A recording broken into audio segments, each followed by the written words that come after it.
Hey, I'm Tyler.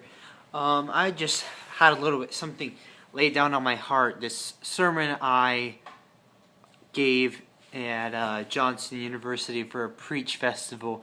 I just wanted to share that with you tonight.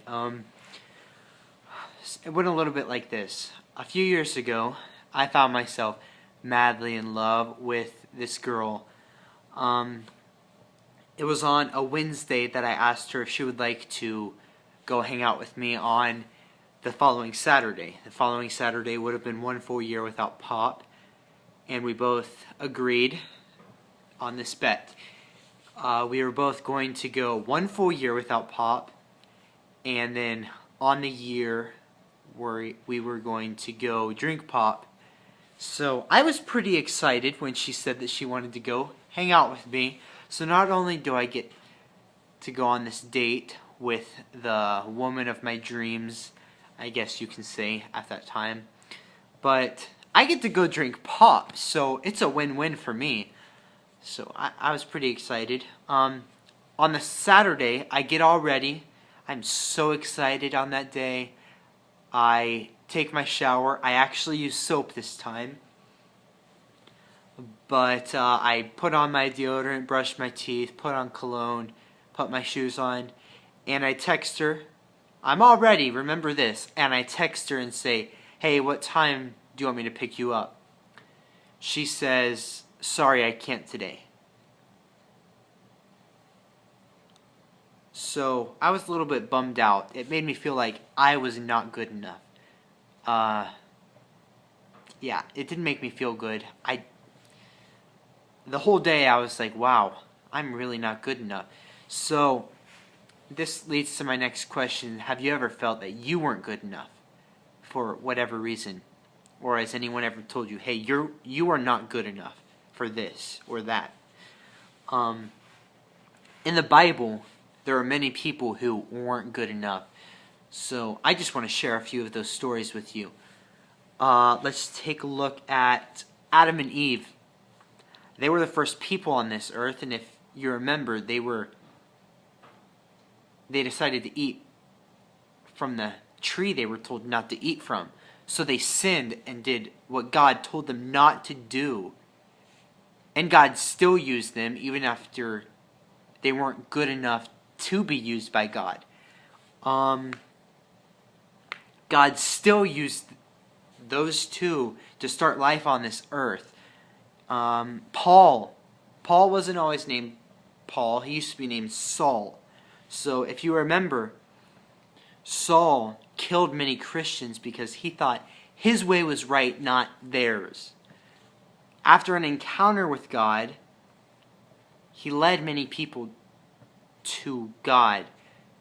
And if you remember, he wrote many books of the New Testament.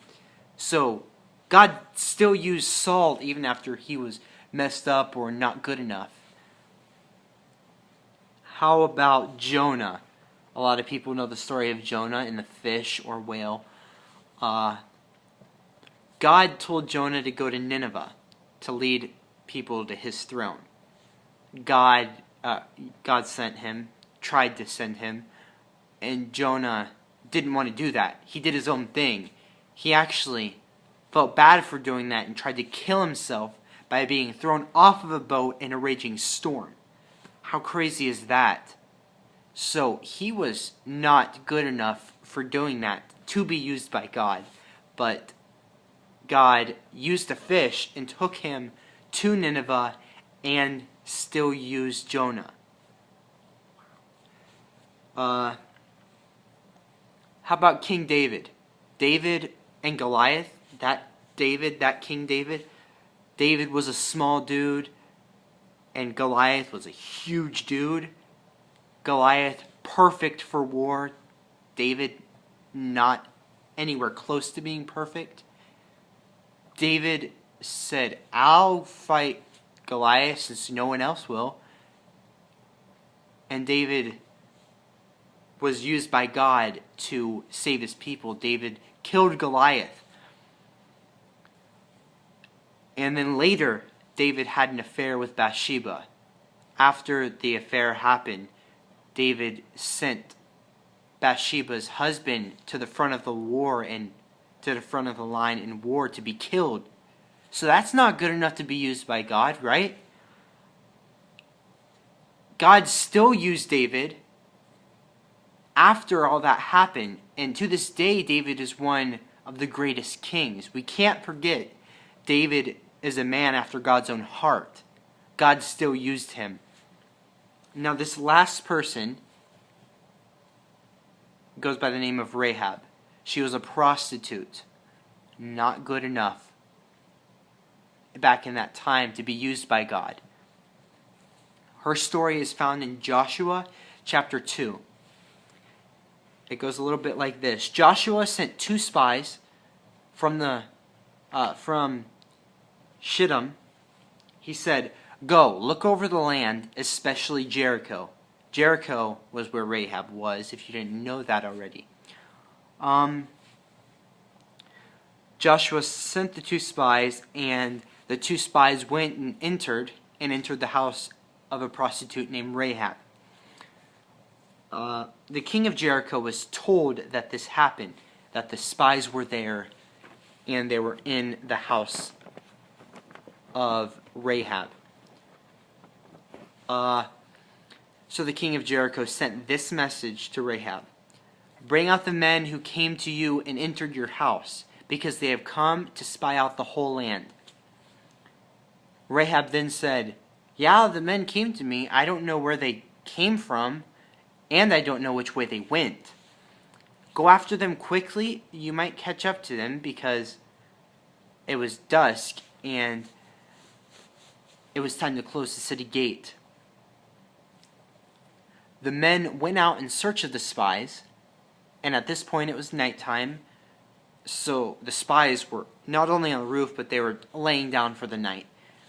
Before they rest, though, Rahab says, "I know the Lord has given you this land, and that a great fear of you has fallen on us." She then lists several things that the Lord has done for Jericho and his people.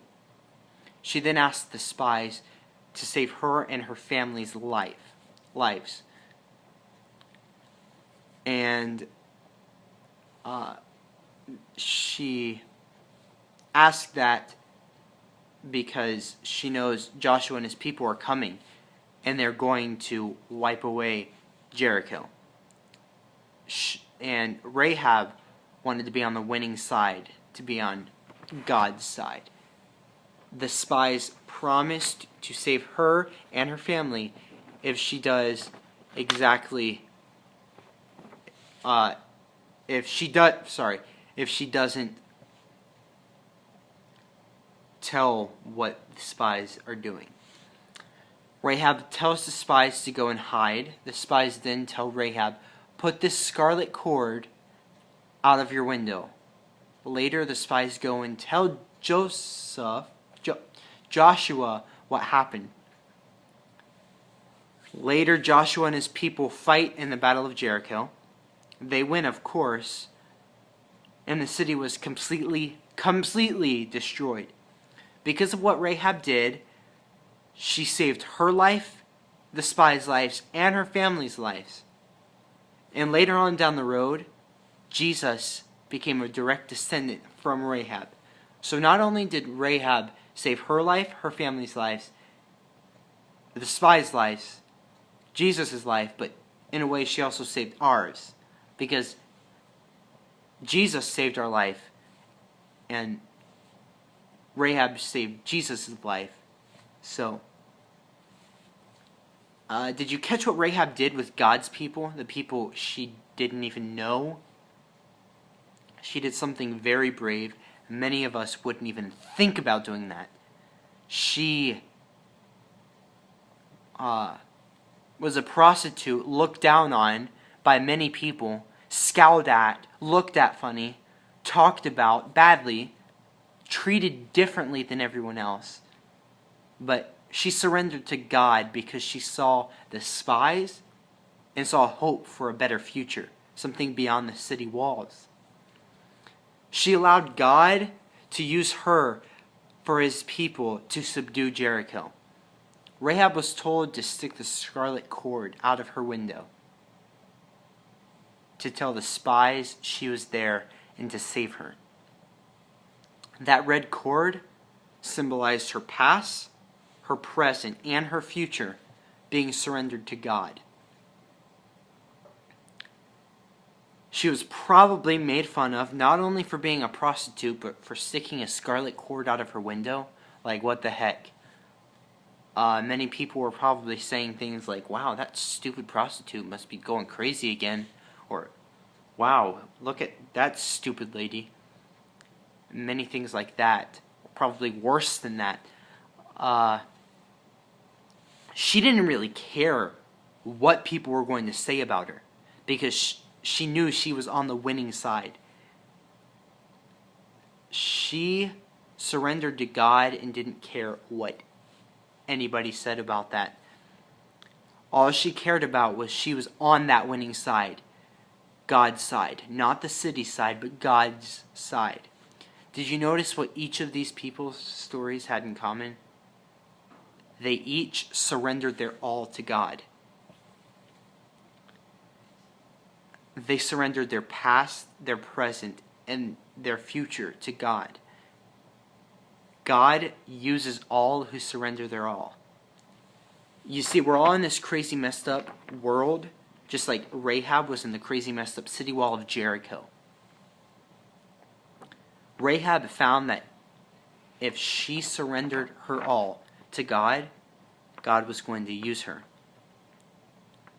If she joined God's side, not Jericho's side, but God's side, she'll have victory in Jesus. Some of us today need to surrender our all to God to let Him use us. In doing this, we're going to be made fun of, yes. But Jesus said in John 16:33, in this world you will have trouble, such as being made fun of, being picked on, things like that. But then later he says, but take heart, I have overcome the world. If we just surrender our all to God, He will use us. God uses all who surrender their all. So just keep that in mind next time you're in trouble and you need help. God uses all who surrender their all. Thank you for watching, and just remember, God uses all who surrender their all. Thanks.